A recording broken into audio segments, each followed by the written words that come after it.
Pride and Prejudice. It's one of the most famous love stories ever written. But what really makes it tick? Well, in this explainer, we're going to dive into Jane Austen's masterpiece and figure out why this story about romance, money, and bad first impressions still feels so relevant more than 200 years later. Okay, so the whole thing kicks off with this line. It's probably one of the most famous opening sentences in all of literature. And on the surface, it sounds like a pretty straightforward, maybe even cynical, take on society. But Jane Austen immediately flips that idea right on its head. See, the book isn't really about what rich guys want. It's about what young women without money desperately need. And that little twist, that's the engine for the entire story, especially for our heroines, the 5 Bennet sisters. To really get why they're so desperate, you've got to understand the world they're living in. This was a super high-stakes marriage market, and for the Bennet girls, trust me, the stakes could not be higher. So here's the root of their problem. The family home, Longbourn, is entailed.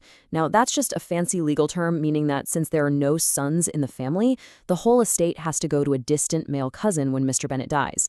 That means the 5 girls and their mom will be kicked out with almost nothing. Their only shot at a secure future is to marry someone with money. And right on cue, a solution appears. A super charming, super rich, and very single young man named Mr. Bingley moves in next door. And his income? £5,000 a year, which back then was a ton of money. But wait, it gets better. Bingley brings along his friend, Mr. Fitzwilliam Darcy, who is even richer. We're talking a mind-boggling £10,000 a year. In their world, he's the ultimate bachelor, the biggest prize you could possibly win. But there's a catch.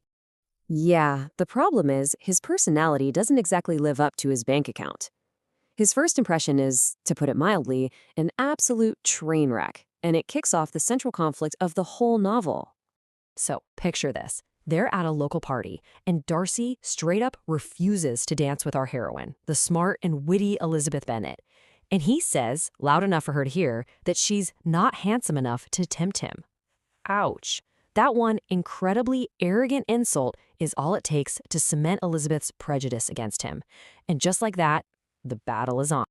And this prejudice really becomes Elizabeth's biggest flaw. You see, she prides herself on being a great judge of character, but her own wounded pride from his insult makes her totally willing to believe the absolute worst about Darcy, and she just shuts her mind to any other possibility. And her bad opinion of him only gets worse. First, this charming soldier, Mr. Wickham, shows up and tells her this whole sob story about how Darcy cheated him and ruined his life.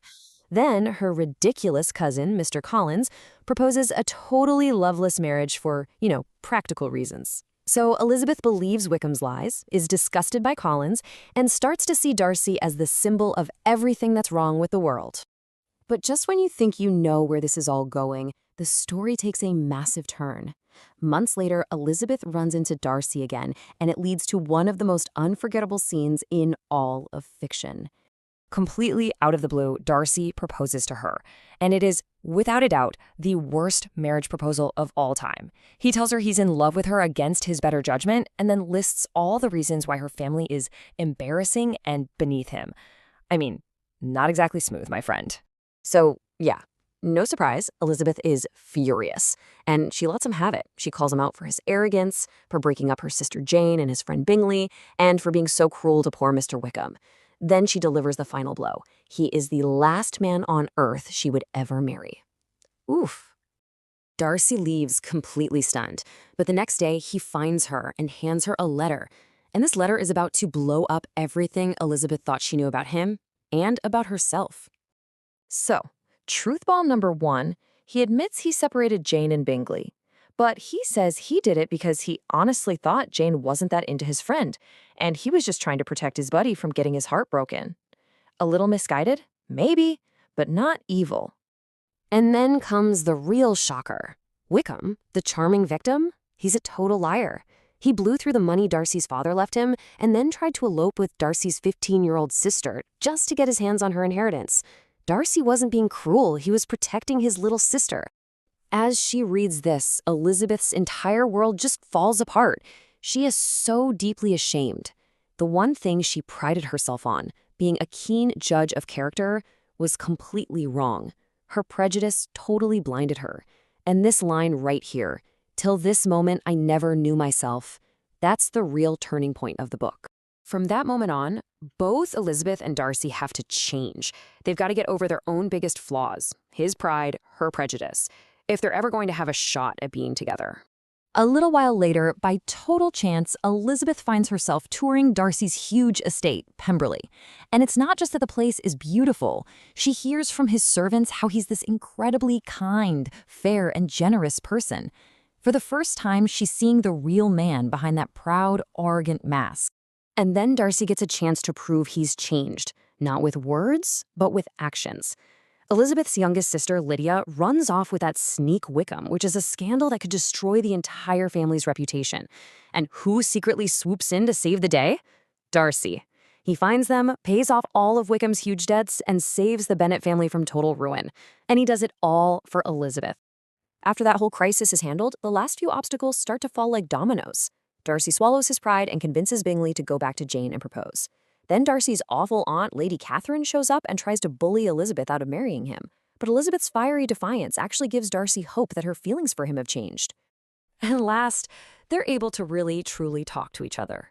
Darcy proposes a second time, but this time with humility and real love. And Elizabeth, having finally overcome her own prejudice, says yes. You see, the really crucial thing here is that they don't just fall in love. They earn their happiness. They're both flawed people who challenge each other and, in the end, become better versions of themselves so they can be together. That's what makes it so satisfying. In the end, Jane Austen leaves us with this really powerful idea about how we judge people and how we judge ourselves. It really makes you stop and think, right? How often does our own pride blind us to the truth? And when was the last time a first impression led you completely astray?